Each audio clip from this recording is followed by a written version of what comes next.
That one glorious word represents more than just the geography between the Sabine and the Rio Grande. It represents a unique idea and way of life. A life of rugged individualism, proud self-reliance, gritty toughness, and fierce independence. That is what made Texas, and that is what will save her again.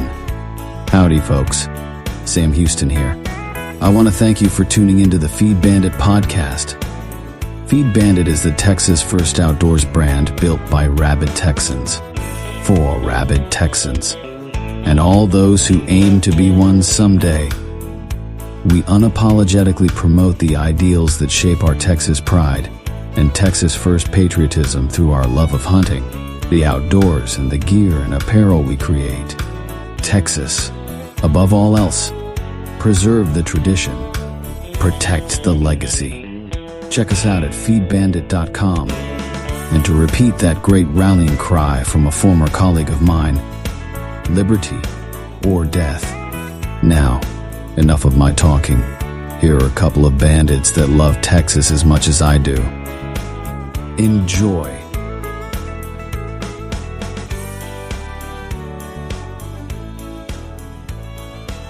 So there are many things to do in our beautiful state of Texas in the summer.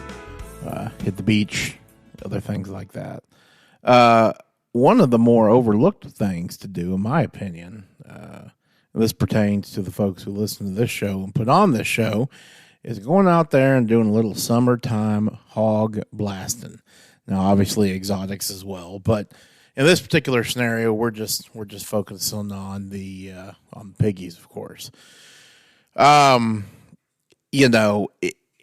That's obviously there are many downsides to having so many feral hogs in the state of Texas. We've been over that a million times. You can just do a quick Google search if you're not familiar with the issues with having so many feral hogs.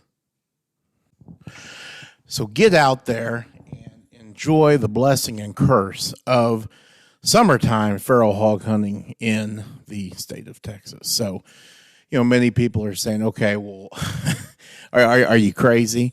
I don't want to get up in a box blind right now, or I don't even want to sit in the ground blind. It's too hot. It's this, that, and totally understand all those kinds of complaints and issues. And I totally sympathize. But if you have a plan, okay, and you follow some tips follow some tips here that I'm about to give you, I think you can have actually a pretty good time, especially, again, in the summer. Believe it or not, this endeavor of summertime hog hunting starts not in the summer, okay, but it actually starts when you're putting out your blind and feeder, if that's what you're hunting over, okay, to begin with. And by that I mean this. For me, when it comes to putting out a blind and a feeder, okay, and this is tip number one, by the way. When I put out a blind and feeder, I am looking to put that blind and feeder in an area where I'm going to have the most visibility and the best habitat for what I'm particularly targeting. So obviously in the state of Texas, deer, turkey, obviously, okay. And so that's rule number one. Now, rule number two is, the vantage point, okay? If I'm going to be sitting in the deer blind, okay, for X amount of hours per season, I want to have a good view. That's the reason why you're out there. I mean, it's not the killing. It's to be out there, be immersed in wildlife and be able to see it, from a position where you can see so much of it and they can't see you, or at least they have a hard time seeing you. That's why we do this, okay? Most importantly, however, you want to put that blind, and again, your habitat, okay, visibility, but you also want to put in an area where you're not going to be susceptible to the predominant wind. State of Texas, most of the time, warm, winds blowing out of the south, okay? So that's really, really important. If you're in a big tower stand, okay, and you've got some wind that's howling out of the south, as long as it's not going crazy, okay, and you got the window shut during deer season, of course, you're probably going to be okay, all right? Probably going to be okay. But if it's summertime, okay, and you've got some wind, so if you're down there on the coast or something of that nature, and your scent is blowing directly to your feeder or directly to the area that you are targeting, you got a real problem. Okay. And so you really, again, you need to set up your hunting scenario, your hunting situation to adapt or to be able to accommodate those three things. Again, visibility, the wind, and then obviously, very importantly, the habitat. If you can do all those things, you're going to be very successful during the hunting season, but then also during the summer as well. And of course, that's exactly what we're talking about. And here's kind of what I'm getting at. If again, we talked about who wants to get up in a box blind, okay? Yeah, I mean, God knows I spent enough time in a box blind in November when it was 90 degrees in that thing, and so the outside temperature was 70.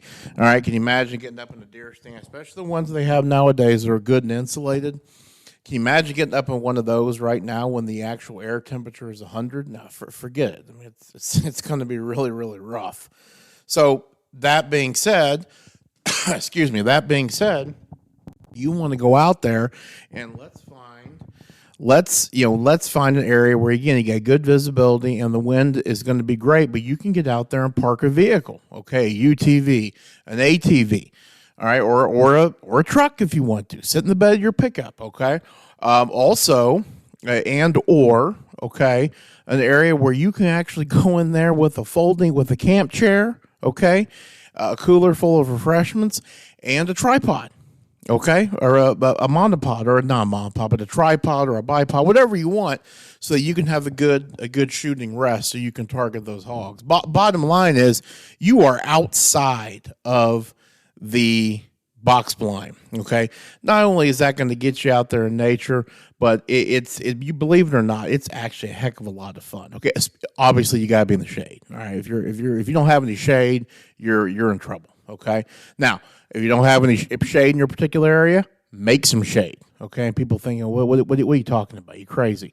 But no, you absolutely can make some shade. Okay, if you got a big cedar tree. Okay, you can actually go in there and kind of trim the canopy to where you can actually pull under there with a UTV.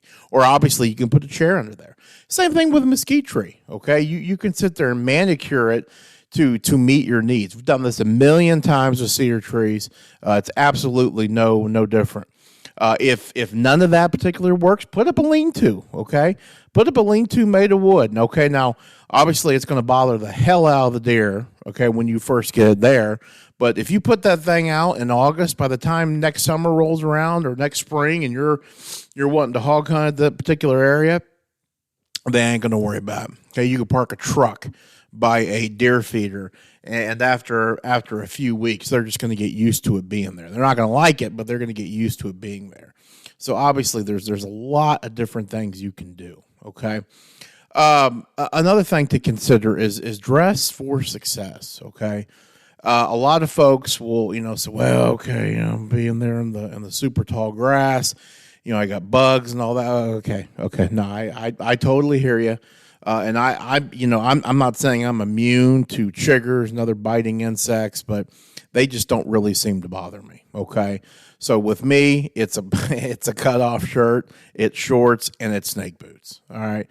Snake boots are obviously always going to be a must-have. Okay, got a lot of friends of mine who wear bug spray, keep the triggers down. Totally get it, but if you're wearing blue jeans down there, or even cotton pants or something of that nature, it may be, depending on your heat tolerance, of course, it may be a long sit for you. Obviously, one of the more important parts about hunting in the summer, a trail camera is absolutely essential for making sure that you're using the time you've got in the summer to the best of your ability there. You really want to make sure that if you're going to go sit 4 or 5 hours in the heat, that you have at least got some targets coming in. Okay, well, obviously that doesn't mean that that day could be the day, right? And the pigs could be coming in for the first time ever. God knows those things have happened before, but again, if you're going to be sitting out there in the heat, even though you got the shade and you got all those kinds of things going for you, having a trail camera there will at least be able to tell you, hey, okay, well, for the past month, they've been here, at least a majority of the time and in between these hours. Now, obviously, we got to be very careful about the hours of when they're going to be there, and I'll tell you why here momentarily. But again, do what's best. Do what's best for the situation. Try to help yourself out. Another thing that I strongly recommend, I made light of the fact I'll bring a cooler with some beverages, for sure, but bring some water too, okay? A lot of people say, well, I'll just drink some beer, I'll be fine. Hey, listen, that may be the case depending on your tolerance to heat. I totally totally understand that, but bring some water, okay? Especially if you're older, if you got a kid. Obviously, don't want any trouble out there, especially if you're in a really remote area. Okay, if your hospital's 3 hours away and you don't have a very good cell phone signal, it's a little risky. And again, just like those pigs showing up randomly for the first time at the feeder, you don't want heat stroke showing up randomly for the first time when you're sitting at a feeder. Don't risk it. Of course, a lot of the secret to fighting off dehydration is to drink the day before. And that's and of course they've got those electrolyte packets and all that kind of fun stuff now.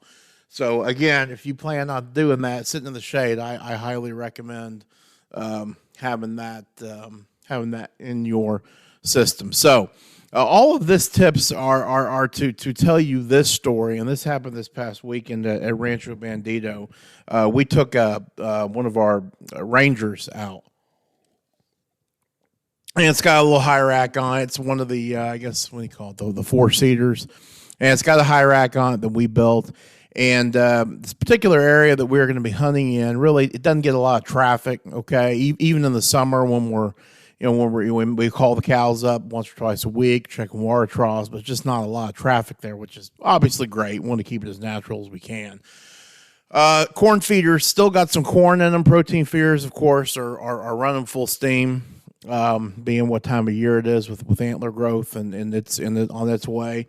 So we had a game camera out there, and for the last 10 days we were getting pictures of hogs pretty frequently. In fact, and now I think about it, it was every single day they were there, and they were there between the hours of 6 o'clock and 9:33 in the evening. Okay, just in the evening, not in the morning.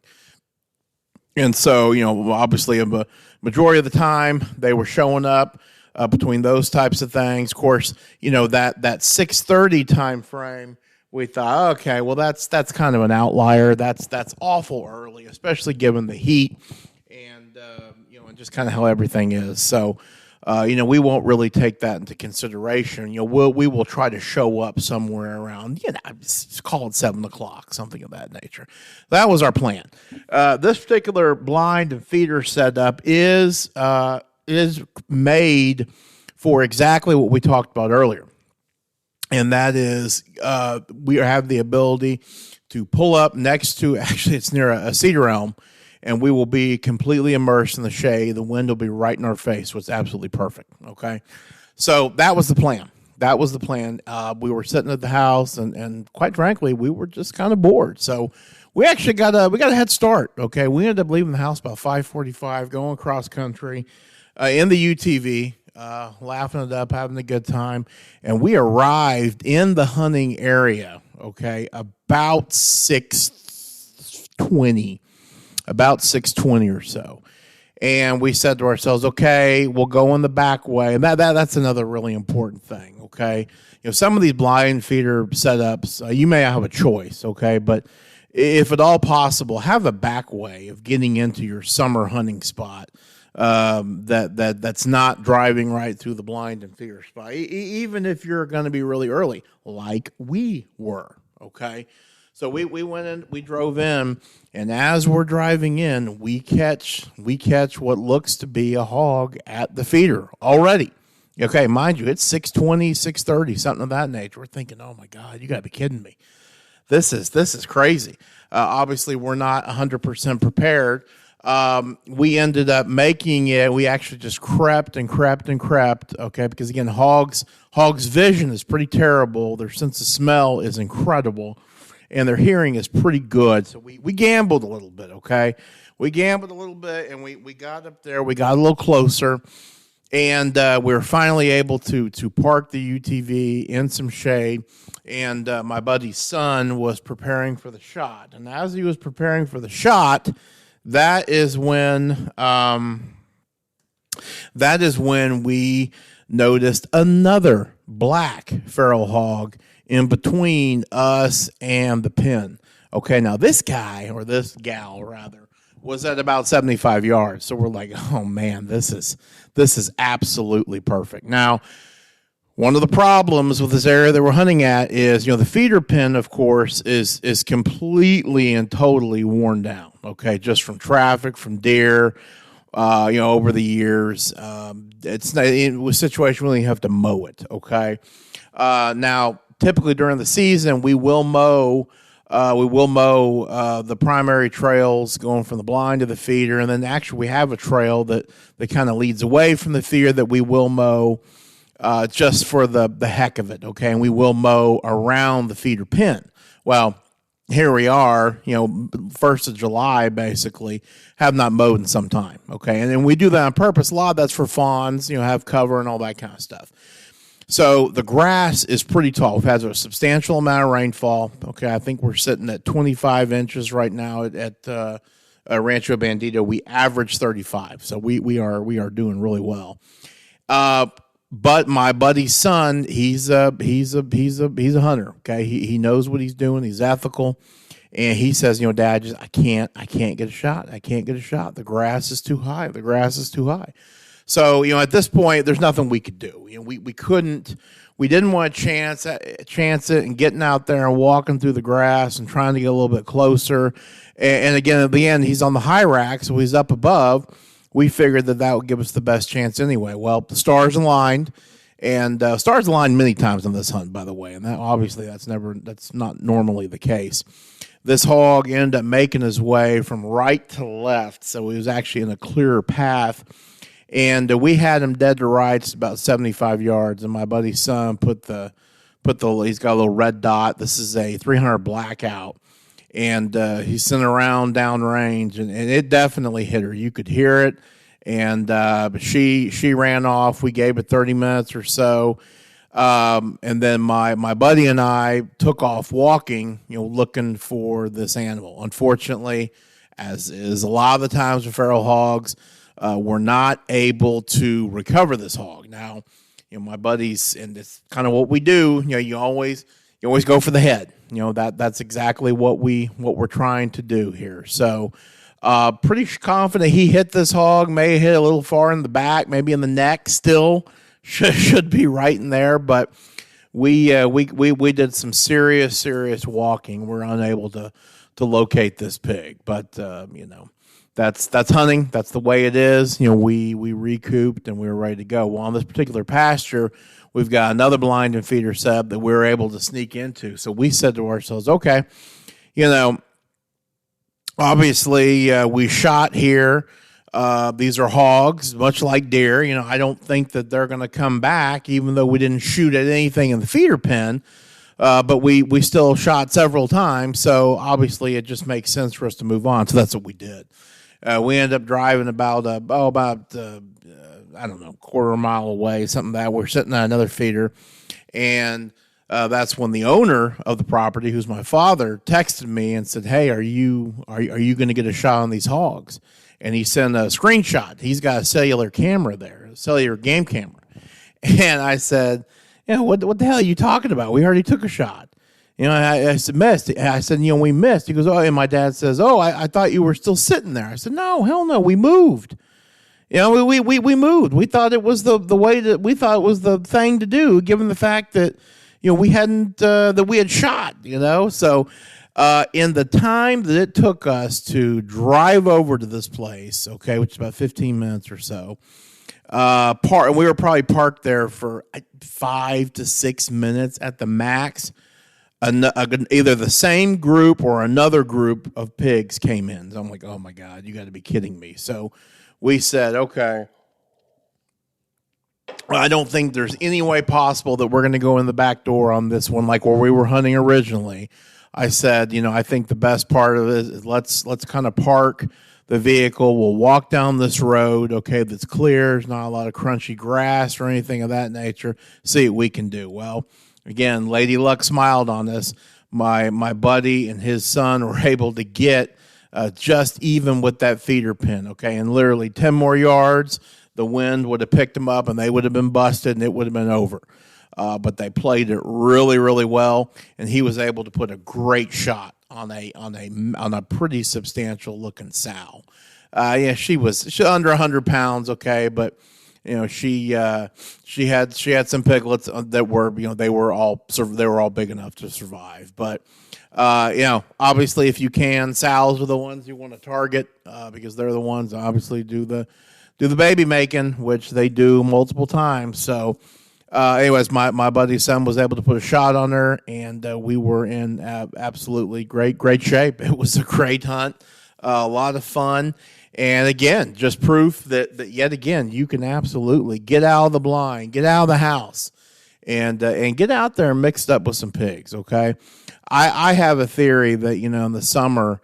If you can, I don't think there's any such thing as thinning out the herd, okay, especially when it comes to hogs. But you could definitely put a hurting on them, okay, in the spring and the summer, so that if you've got them at your feeders and you're obviously wanting to focus on deer and or turkey or whatever, that maybe at least they'll be intimidated of coming into your hunting setup, or at least maybe during hours where you're actually hunting. So. Again, another example of some pretty good strategy, and it's kind of great when everything comes together and actually works out for a change. I mean, God knows I've been sitting at some summer hunting spots where you hadn't seen a thing as far as game is concerned. Now, you still saw lots of birds and bees and flowers and trees and all that kind of fun stuff, which I celebrate and I love. But it sure is nice for when the plan comes together and you actually take a pig down. So, anyways, that is all I have for you today. I hope that you will get out there, use this information, and see if you can get out there and get you a summertime hog. Get out to your hunting property, regardless of the heat, but obviously be aware and take care of yourself. So, as always, take care of your local feed store, and let's hear it for your state of Texas, baby.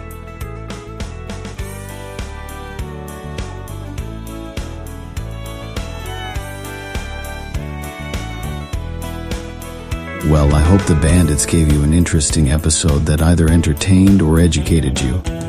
Or better yet, both. Hell, I told them this podcasting thing looks harder to do than defeating Santa Anna. So if you would, please help them out by sharing it with all your like-minded friends to help the bandits get the word out. And don't forget to check us out at feedbandit.com and grab some gear and apparel to support the cause of Texas. Remember, Texas, above all else, preserve the tradition, protect the legacy. Finally, as I said some time ago on the eve of the great battle, and I vigorously repeat here again, be men, be free men, that your children may bless their father's name. Well, fellow bandit, until next time.